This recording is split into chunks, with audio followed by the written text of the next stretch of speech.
Tell me about the time that you got punched in the face by a hooker. So I was not soliciting a hooker.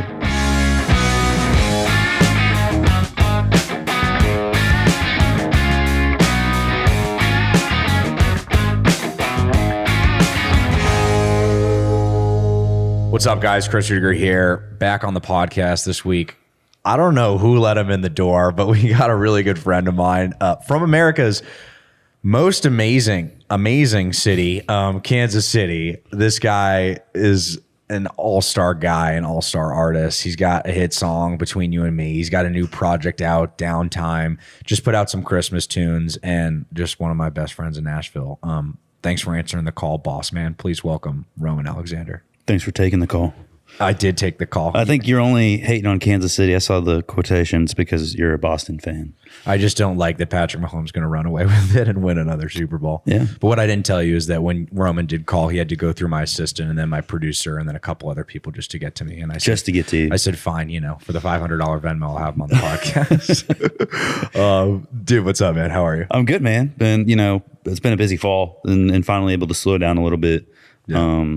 But the last 2 years have been pretty wild, and I've known you 3 of them, so yeah, it's been, or maybe 4 now. It's been wild. My favorite story when talking about our relationship is that we get to talk about a camping trip that you, me, and Connor Smith went on. Yeah, that was how we first met 3 years ago. Yeah, is that how we met? Yep.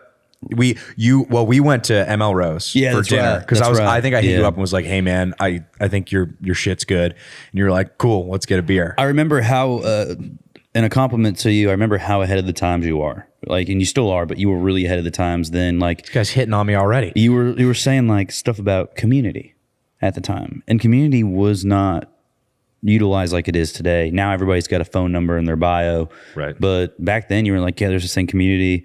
You should look at it seriously. And I was like, yeah, I don't know, maybe. And sure enough, I'm utilizing it now, and it's been one of my most helpful tools. So, yeah, you're always really ahead of the curve on things, and so, I'm sure when you were a kid, I could see you just wearing a suit and showing up to meetings and stuff like that because you still conduct yourself like such a businessman. But that camping trip was pretty fun. It was pretty fun. I think you got to see me out of the suit a little bit. Maybe after the third pull of whiskey I had. I gotta be honest, it was miserable. It was all right. I was absolutely miserable on that whole trip. Dude, what was unreal was it was you, Connor Smith, and me, and we're going, and his brother Cooper. His brother Cooper, yes. Yeah. And you guys are toughing it out. All right, we're gonna stay outside. We got the tent, we got the blankets. You can ride to the van. Fuck that! I'm going to the van. I kid you not. It had to have been 30 degrees that night, and I just remember waking up and I lean over, and you're sitting in the recliner. Cooper and Connor are there, and you guys were all like, we caved. We made it 4 hours because Connor, before we went to bed, Cooper zonked out real quick. But Connor, before we went to bed, he's like, "Hey, I can hear you shivering. What kind of sleeping bag do you have?" I was like, "A sleeping bag, a normal sleeping bag." I didn't know that there's temperature grades to sleeping bags. Some are meant for 50 to 60 degree weather. Some are meant for below zero weather. Well, I got the springtime one, so it was meant for 60 to 70 degree weather. And it dropped to 28 that night, and I was miserable. So, yeah, I slept with my shoes on. I slept with my jeans on. I smelled like a campfire. I still have a jacket that smells like a campfire back home. That's a real deal. I haven't washed it. That's such a rookie mistake to go to the sleeping bag section and not look for the wintertime sleeping bag. Well, I was never a Boy Scout. I can blame my parents for that one. Oh, it's good. It's I'm glad you're not working in the sleeping bag section. I'm glad you're making a career with your music, which is good. What is crazy though is we met. As you said, it was about 3 years ago on that trip, and it's been awesome. And this is where I compliment you now to watch your career grow because you had hit song, recorded one with Ashley Cook, Between You and Me, which is crushed, and then you've also been able to continue to put out projects. You've gone on tours. You've gone on a headlining tour. I mean, you're on a headlining tour. It's sick, dude. Yeah. It's just been insane to watch you grow. I think one of the things you've done a really good job is you've been able to. You've always had this direction of where you want to go artistically. I think in the times that we're at right now, where digital media and going viral on TikTok matters so much, everyone's trying to chase the next hit song. And so they start becoming someone that they're not, right? Yeah. And they're chasing views and likes and shit. And like, I remember you and I have talked about this, but like some songs, maybe they didn't get as many streams or as many views as you wanted, but it's like, you know what? I'm still putting out music that I actually care about. And so that's a testament to you. I just want to say, I'm glad it's working, and I'm glad you're staying true to yourself, man. Well, I appreciate it. I mean, the big thing is us as artists, doesn't matter how big you are or how new or how long you've been on the scene, we all battle with identity crisis at some point. So if I told you that I didn't know what I wanted to do, or I've always known what I wanted to do, that'd be a lie. There's been times where I doubt myself. I'm like, you know, maybe my publisher likes this song and I don't like this song. And I go home and I'm like, gosh, what if he's right? And I always just learned that going with my gut has always been the thing that works, because my gut is what's telling me, you know, this is why you got into this in the first place. This is why you love this. And so, you know, I appreciate the compliment. You know, it's just a lot of it's perception too. I mean, you're on social media. We see one thing, but there's so much that goes on behind the scenes that nobody knows about, that they don't need to know about necessarily. But it is absolutely, it's crazy. It's crazy. You did make a point that I thought was super important, which is I think we're all going through an identity crisis. I think like artistry is constantly evolving. Yeah. I think when you get a team, this is something not a lot of people talk about. When you get a team, you have like publisher, manager, record label, agent, right? And then you have your friends. You have 50 people telling you should do this or you should put out this or write this. But ultimately, like, you're the freaking singer, dude, and you're going to put out the record you want to put out, right? I mean, yeah, you know, everybody has their own opinion. Everybody's going to have opinions. I've watched so many artists, friends of mine, buckle and give in every single time because they don't have the balls to stand up and say, this is what I want to do. Or maybe they just don't know what they want to do. But it's really frustrating to see, because I see some songs that are way better than, you know, and the masses could say that, are way better than what they, you know, that they have sitting in a catalog than what they're going to record, just because it's making somebody happy on the team and they're scared of disappointing that person. I would rather disappoint a person for a couple of weeks while they get upset, but when I release it and I'm happy with it and they see how much, because when you're happier about the song and you're the one who put it out, you're going to be more attentive to it. You're going to work harder to make it succeed. And that's going to show, and people are going to notice that. And so that's why I've always just kind of done my thing. And sometimes I have to prove a case, and I have to, you know, maybe make it go viral or something like that. Whatever you might have to do. Yeah, but you do the scrappy work, right? I do what I have to do to get it done if I really want it done. I'm gonna put this into football terms. Yeah. Don't think this is because the Chiefs are doing well, and I don't want to talk about that. Are they doing well? Are they doing well? I mean, Patty Mahomes is the guy, but Yeah. I will say I think it's like when you see a sports team get like an ugly win. Like I know a lot of artists that have, you know, whatever 5-10 million streams on a song, and they get their check in the mail. It's like, okay, they can actually kind of make a living, but they're like, I don't actually like to play that song at a show, or I actually don't like. To me, that's such an ugly win, because it's like, dude, that song's always in your catalog. People are gonna request it at a show. When you are posting something online or you're gonna put something out, you better be willing to stamp your name to it. Doesn't mean it has to be your favorite song. I'm not saying 5 years from now you might write a better song and might like it more. But man, wouldn't that suck if you like made a career off of one song and just never wanted to play it? I mean, there's a lot of artists who do that. I mean, not even country, Smashing Pumpkins. You know, whatever that song was, 2 Days the Greatest. I think it's called 2 Day or something like that. Yeah, but, you know, that's a song they hate playing live. Or Radiohead hates playing Creep. They haven't played it at all. So, you know, there's so many stories of that. And it's sad because you change. Sometimes they get stubborn and they change and they're like, I'm artistic. And I can luckily say, from a business perspective, I have never put out something yet that I don't like playing live. I love playing all my songs live. There's songs, I don't have enough songs in the set list I have enough songs in the set list, but it's hard for me to find. There's a couple I can't play. Yeah. Because they're too slow. But I'm like, gosh, if I could put it in there, that'd be awesome. Right. You know? You got to answer this for me. The DMs have to be flooded. Yeah. They go in waves. There's periods of time. I mean, when you have cool stuff going on, the DMs get hotter for some reason. They get hotter, right? But whenever you have that, because artist careers like this, it's like a constant wave. You know, you have ups and downs, and I think that the DMs kind of move with those. We don't. I don't track my success off of stream counts or shows or anything. I track my success off DMs. DMs. Yeah. I mean, the cool is when you see, like, for me, I released a song about Missouri Tigers, and you get a DM from a Missouri football player who's like one of your favorite players. I'm like, okay, that's kind of cool. Yeah. And that's a college football player. It's not that big of a deal in retrospect, but like at the same time, it's really cool. It is. Because it's a team I grew up loving. So, well, I will say, like, the crazy thing about in music is it does have the ability to connect, and I feel like you do have that moment where somebody hits you up out of the blue in maybe a completely different field, or just you never thought you'd talk to them. They're like, "Hey, man, I put on your song, I dig it." Like, you're binded to it. I mean, you work with some people that are tied into different industries. I know that I have too. It's crazy, dude. Like, I think that's an underrated part about the industry. I think is like the relationships that you form from playing live shows or putting out music. Like, you've probably done your fair share of, didn't you get like steaks mailed to you from somebody that you knew, or like, I've had crazy stuff. I mean, I remember I could for a period of time, and I just don't do it anymore. I think I got really like hooked on it for a minute. I could message a company, say, hey, I'll post a story. Actually, you were the guy that got me hooked on that. Oh shit, the truth comes out. It was Roback. Yeah. You introduced me to the Roback guys, and I built a good relationship with them. Unfortunately, I don't play golf as much as I used to, or really, train as much as I used to. Handicap's going up these days. It's really embarrassing. Honestly, I put it in the closet and I retired. I was like, I'm retiring this year. Really? I'll see where we're at next year. Maybe what are you going to do when Roback sends you another swag bag? You're going to have to get the 9-iron out. They haven't done it in a long time, so maybe it's their sign to do it. I'm waiting for them to come out the Missouri Tigers football polo. They should start doing polos for college teams. They have a couple. I know they got a couple, but Missouri needs one.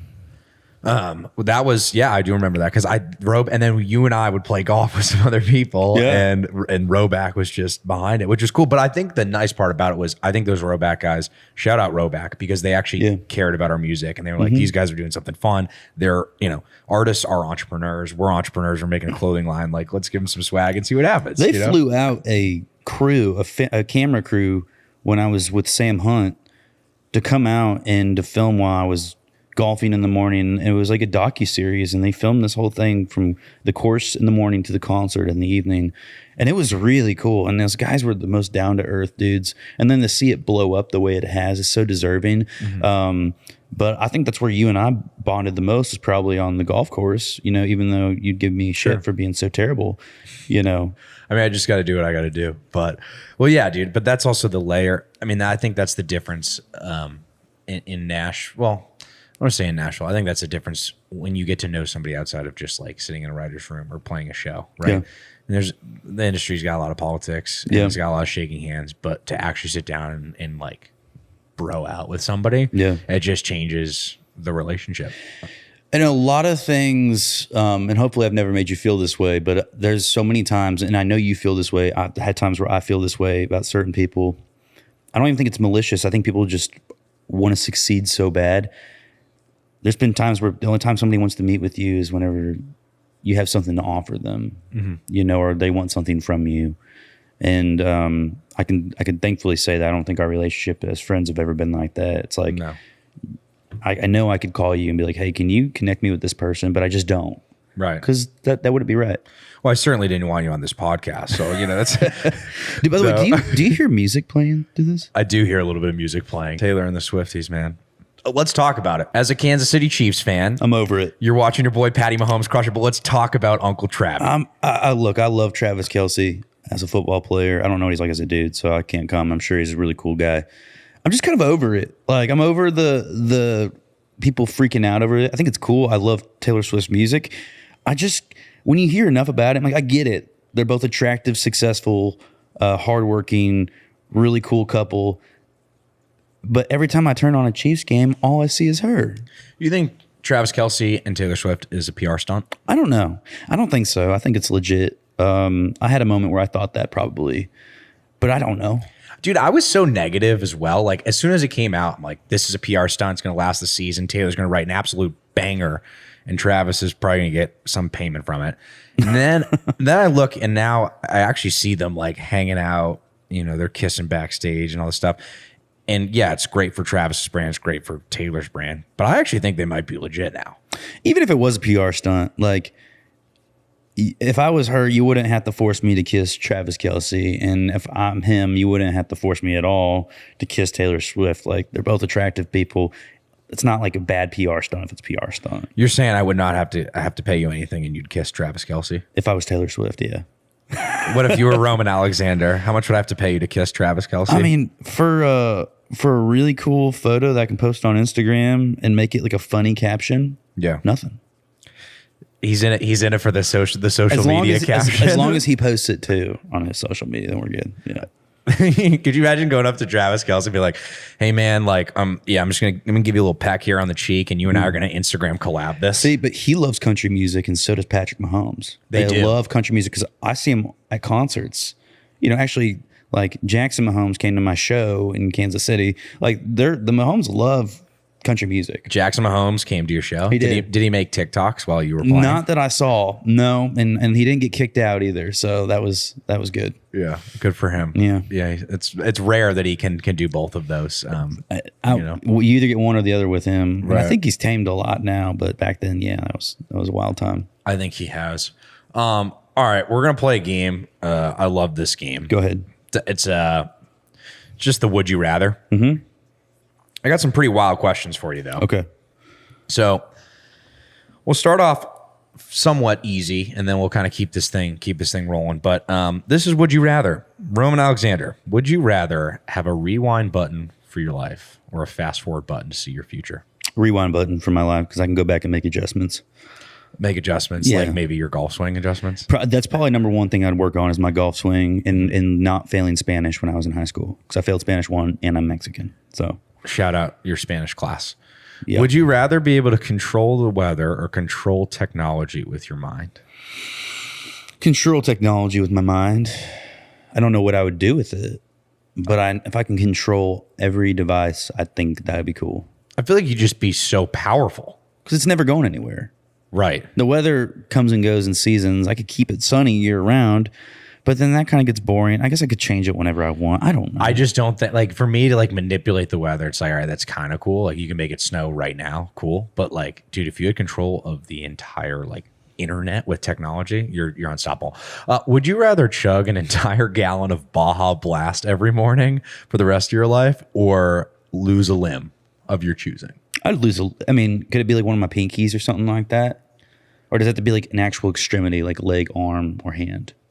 Well, I feel like the answer is going to be pinky. So let's up the ante and say it'd have to be a full ligament. Oh, I'll drink Baja Blast all day. Yeah. Yeah. Baja for the win. Would you rather make $10 every time you take a shot of Fireball or $1,000 every time you make a baby cry? I think $1,000. It's not hard to make a baby cry. It's not, but do you feel good about making a baby cry?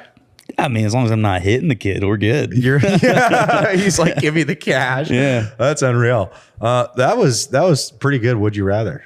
I enjoyed that. We're going to be right back on the podcast. We got much more to talk about. We got music. We got more games. And we'll see you in a bit. We're back. Roman Alexander on the podcast. You did put out a project, Downtime, fairly recently.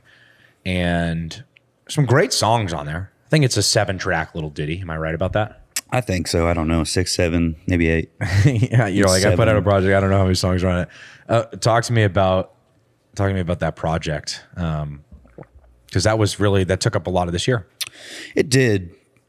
You know, I think the one thing with that project that I had to do was stop comparing it and stop comparing everything I've done to the first one. Because the first one was so big. It had such a big moment. And especially for that moment in time, you know, to have 3 million or 2 million monthly listeners on Spotify today is such a big deal to hit. Mm-hmm. But back then, it was pretty common, like to hit 1 million monthly listeners. I mean, it was hard, but it was not as hard as it is today. And it was such a big moment. I mean, it was like the longest running, Between You and Me was the longest running song independent song on Hot Country. I still don't know to date, but. Why do you think it's harder to hit that number now? Is just because it's so saturated? It's so saturated. Everybody and their mom wants to be a country singer, I think. My mom does want to be a country singer now, so yeah, checks out. Yeah, mine too. You know, and I think it's very algorithmic now. You know, it's very based on data, like we had talked about before. And I think it's a good thing. I think it highlights some of the people who are having moments, whether you like it or not.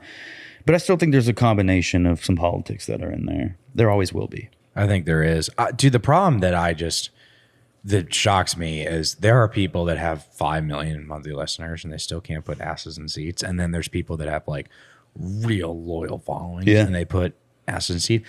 This is a serious question. I like to ask most artists on this podcast. What's your definition of success as an artist? Changes every year for me. I mean, all the time it changes. And I think as an entrepreneur, artists need to stop looking at it as they're just an artist. You are a business. You're an entrepreneur. So every year I look at my projections differently. I have different goals every year. My favorite saying is, it's like a little quote from our little story thing. A horse and a boy went into the woods and it was foggy and it was dense and you couldn't see anything in front of you. And the boy said, I can't see the light at the end of the woods. I don't know how we're gonna get out of this. And the horse said, can you see the next step in front of you? And the boy said, yeah. He said, well, then just take it one step at a time. And that's kind of how I live my life. So every year and every day, every week, I make different projections and different goals. So my definition of success changes, like I said, every year. This year, I can tell you, was just to be able to go on my own headlining tour and to be able to sell some tickets. I didn't really necessarily focus on just selling it out. I just wanted to know that the music I had been putting out through COVID, when I had to put out my first stuff, and then the second EP, I wanted to know that the people that I saw on the numbers that were listening could potentially show up to the shows, and they did. And so I met my goal this year, and next year it's kind of the same thing, but maybe with having a big moment for a song again. That'd be cool. Dude, I love that analogy. I love that take on it, in part because I think there's so much cloudiness because everything is online right now. Whether you like it or not, we're kind of all following each other's careers and we're looking at, different songs and metrics, and you're playing the game of like, well, why is he winning or she winning and I'm maybe not winning, or I am winning, right? Crazy exercise, but I think every artist should do this exercise. Going into the next year, going into 2024, as an artist, write down 10 goals. Yeah. Realistic goals. I'm not saying that you're going to achieve every one, but goals that are not so far-fetched, i.e. I'm going to have 100 million monthly listeners. All right, get out of there. But maybe I'm going to grow from 1 million to 2 million monthly listeners. Or even smaller, like you grow 10,000 followers on Spotify. And when you don't hit those goals as a business, you should go back and look and say, instead of pushing it to next year, like, oh, well, I'll just move those goals to next year. Look at why you didn't hit them. What kept me from hitting those goals? Right. And don't look at, oh, well, this person got this person got that, and she got that. Yeah. Look at, okay, I made 10 goals. I hit 7 out of 10. That's 7 metrics that we can say we did a good job. We didn't hit 3. Why do we not hit 3? Right? Like that to me that's the essence of it. And I just wish artists would start looking more in as to like, how can I improve my business rather than looking out and saying, they're doing this. How do I get there? It goes back to the identity crisis thing. Identity crisis is multiple things. The one I noticed more than anything today is what you had said earlier was when artists see, I'm going to use Morgan Wallen as an example. Morgan Wallen had probably arguably the biggest year in country music there has been in a very long time. And I think he should have won that award at the CMA Awards. I mean, he's breaking records, stadium records. And so many artists see that and they go, okay, well, that's the music that's working. That's how I'm going to get playlisted. So that's what I'm going to start doing. And then you see people starting to get the mullets and the hats, and they start to get the mustache. Now I have the mustache, but they try to do whatever they can to be Morgan Wallen when they can just be the first version of themselves. And maybe that's where the identity crisis comes in. But for me, I know I had people that I looked up to. I looked up to Billy Currington, Sam Hunt, which is a really cool story of how I got into him in a full circle one, but he was one of them, and then Elvis. And so I took all these different variations and then also things that I developed my own and moved it into music that I enjoy making, enjoy listening to. And the music, when you hear artists say, well, I don't listen to my own music, God damn, I do. I listen to it every day because I'm proud of it. I put myself on #1 Spotify rap because I'm banging my shit. Yeah, I do. That's what it should be like though, right? Because I listen to it from a standpoint of this is really well done and I'm never going to get tired of this. And I don't get tired of my music. I listen to it all the time. That's great, man. And it keeps the spark alive, dude. I love that. And I think you're right. I think there's a lot of people that are, copying other people, or maybe they're trying to figure And I'm not pointing anybody out. I don't know. I'm just using him as an example. I just know when Sam Hunt, when I was in high school, it was such a revolutionary moment. It was such a unseen moment in country music. I feel like we watched country music just explode and change in the best way possible. People can say what they want. You can go back now, listen to Montevallo, and that's a country record. Yeah. But back then we didn't know what it was. It was like, it's country, but it's R&B, and he's talking and singing, and it was just very different. And then I saw a lot of people that were bashing him that ended up doing that, but they did it 2 years later. They're already behind the curve. Be the first version of yourself.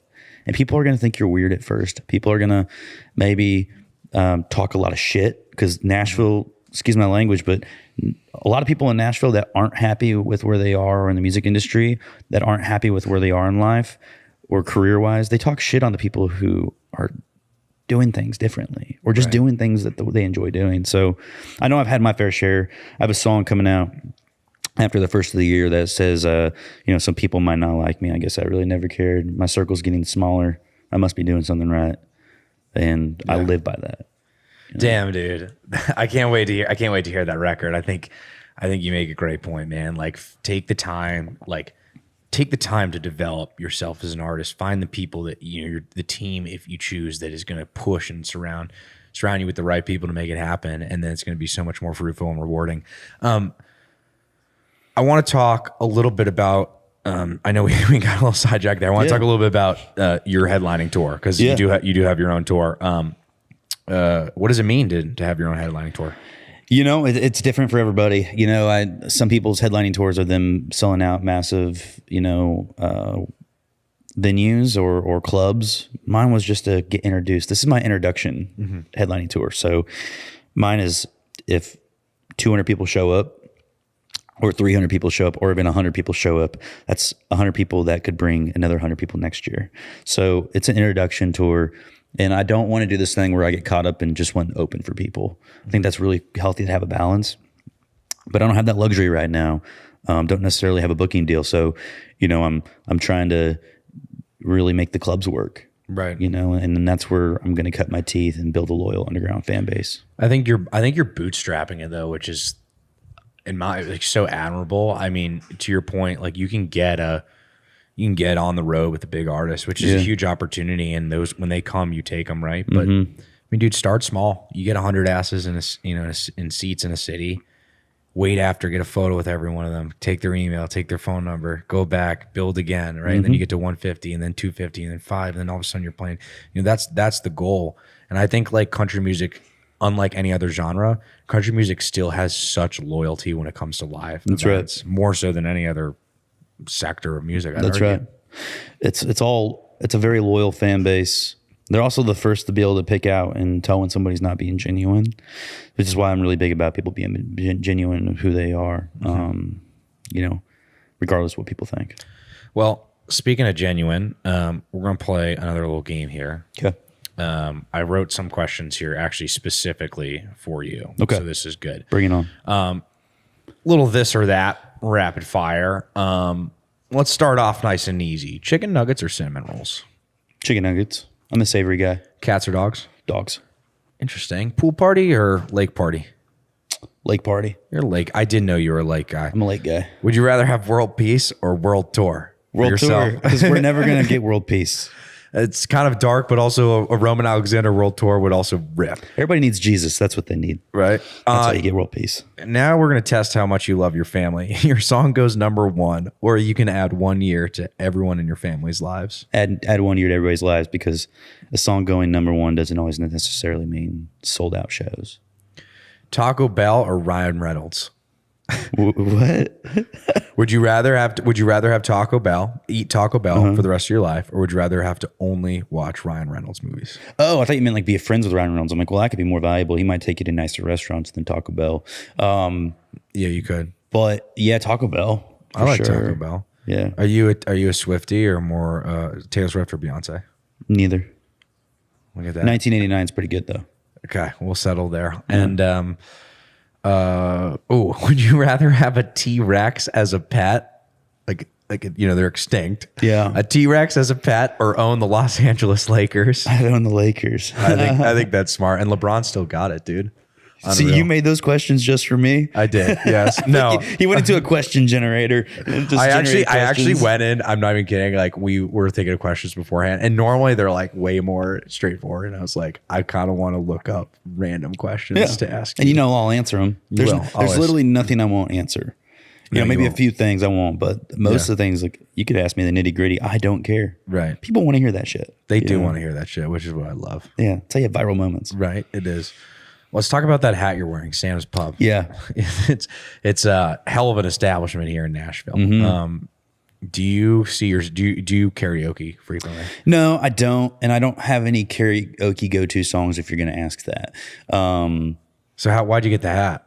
I got it because I did a song, a Christmas song that just came out called "Lit," and so I did a content shoot there, and he let me go in there, you know, in the morning and shoot. Santa did. Yeah. And he gave me some merch and I got to smoke cigarettes with him, which was pretty cool. It's a fire hat. It's such a great spot. Like for anyone, see, I don't like doing this because if people do watch this, then like this place is going to become way too popular. And part of the aesthetic is that it's like not that crowded. But Santa's Pub, dude, like if you're going to slam a couple cocktails and sing so out of key, you got to go to Santa's Pub. Yeah, you do. You know? You do. Oh man, it's awesome, dude. Can I say something about your sponsor, Ariat? Yeah, go ahead. All right, this is good. Ariat's cool. I'm Mexican, so they do a lot of cool stuff for like the Mexican. I actually didn't. What do they like? What do they do? For like the bull riding stuff and the horseback stuff? Yeah. I think it's even made in Mexico. A lot of the stuff. But aside from that, my uncle has a veterans foundation called War Horses for Veterans. Yeah. And he's always worn Ariat since I was a kid. And it's just always been a very staple piece. And so his boots have literally lasted. I think he's gotten them resold a couple times, but those boots have lasted for years. Have they really? Like probably 20, 25 years they've lasted, which is pretty incredible. Just built different? What do you think it is? Or is it like the sentimental value of just like having that boot for so long? I think it's just the sentimental value of having that boot for so long. And also too, when they're broken in, they're comfortable and they're wearable. I will say boots when you first get them are like so painful. I remember when I was walking around Nashville after getting a new pair of boots pretty recently. Dude, I had massive blisters and like just pain points across my feet. It was so bad. Like I couldn't wear them. You know, I mean, I had to man up. It depends on the brand you get. You know, for sure. Like Ariat, for instance, is a work boot or a riding boot for typically. So, and I think I remember the hooves represent the different horse races. So like the Belmont Stakes, the Kentucky Derby, Churchill Downs. This man knows everything about Ariat. It's unbelievable, dude. The hoofs represent that. And I could be wrong, but I'm pretty sure it represents the Triple Crown, which is why there's three hooves. Yeah, that's why there's three. Yeah. I love that, dude. You know, you should do a pop-up show in the Ariat store in Nashville. I would be so badass. I definitely would. I would be very open to it. I had a buddy who worked there. He's no longer there. He's a firefighter now, but yeah, he's a great guy. Well, speaking of Ariat being our sponsor, this is the last segment that we like to do, which is rapid fire questions with Ariat. You've seen how it goes. You put 60 seconds on the clock. Do not get shaken up. Do not stutter. Is this as fast as I can? Give me the questions and the answers that we want to hear. Here we go. 3, 2, 1. What is the most surprising item on your bucket list? I don't know. Skip. If you could switch lives with someone you know for a day, who would it be? My dog. There you go. Dream collaboration. Leon Bridges. Dream venue to play. Guilford, New Hampshire, which I've already played it, but it's my dream venue to go back and headline it. There you go. Do you have any weird talents? Really good at cooking. What's your best dish that you cook? Anything with seafood. Seafood guy. Look at that. What's the weirdest food combination that you've enjoyed? Okay, this isn't crazy. I'll try to make this as quick as possible, but peanut butter and jelly, but you mix the peanut butter and jelly together. My mom did that instead of just putting like peanut butter on one side, jelly on the other side, and then slapping that shit together. Oh, so it's like a soup. You mix it together like a concoction. Soup. It tastes different. There's a different taste you get. It tastes like you would think, like when you bite into a peanut butter and jelly sandwich, it mashes together and it would taste the same. It does not taste the same. Just built different. Some kind of chemical reaction happens. What's the most embarrassing thing that's ever happened to you during a live show? I got punched in the face by a hooker one time. And that's all the time that we have. Do you want to hear that story? I do want to hear the story. Tell me about the time that you got punched in the face by a hooker. So I was not soliciting a hooker. As a hooker sex worker, that I don't know what the proper term. I don't care. Let's be respectful here, Roman. A lady of the night punched me in the face, and it wasn't because I was soliciting. I was in Vegas. It was the NFR. I was a merch guy for Easton Corbin at the time, and I was single. So I'm a young 19-year-old single kid. I go to the nightclub after with all the guys, and we're all hanging out. And this really beautiful blonde walks up to me and starts talking for an hour and a half. We have a conversation. I get to know where this girl's from, what her dad does back home in Iowa, and like all these different things. I'm from the Midwest. She's from the Midwest. It was like a legitimate first date. It was a legitimate first date. And I was like, this girl's beautiful. She's really sweet. So at this time, I'm already like 5 Jack and Cokes in. I'm 19 years old. I had a fake ID. So I was already breaking the system here. Yeah.